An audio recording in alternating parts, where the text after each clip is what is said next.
Hello అండి, welcome back to our channel. నేనైతే ఈరోజు పాల పొడితో టీ ఎలా ప్రిపేర్ చేసుకోవాలో చూపించేస్తాను, చూసేయండి. స్టవ్ ఆన్ చేసుకొని టీ గిన్నె పెట్టేసుకోవాలి. పెట్టేసుకున్న తర్వాత 2 గ్లాసుల వాటర్ అయితే యాడ్ చేసుకున్నాను. 2 టేబుల్ స్పూన్ల టీ పొడి కూడా యాడ్ చేసుకున్నాను. కొంచెం అల్లం కూడా దంచేసి వేసేసా. అది కొంచెం బాగా మరిగించుకోవాలి, ఎందుకంటే అల్లం వేసాం కదా, అందుకే కొంచెం ఎక్కువ మరిగించుకోవాలి.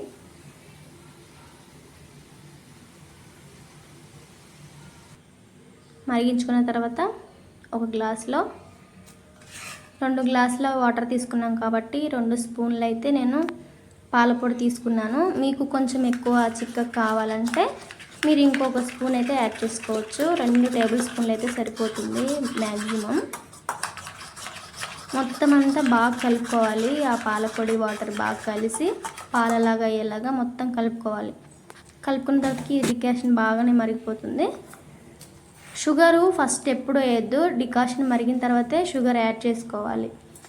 3 టేబుల్ స్పూన్ల వరకు అయితే నేను షుగర్ యాడ్ చేసుకున్నాను.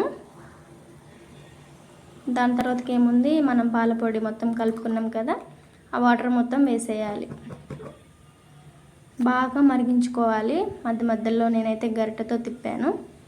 తిప్పుకుంటూ మరిగించుకుంటేనే చాలా, ఎంత ఎక్కువసేపు మరిగితే అంత బాగుంటుంది టీ.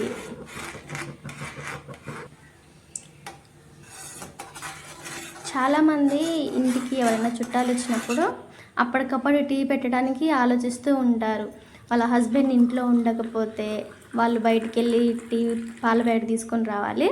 దానికోసం కొంచెం సతమతం అయిపోతారు. అలా ఏం కాకుండా మీ ఇంట్లో పాల పొడి ఉంటే చాలు, పెట్టేసుకోవచ్చు.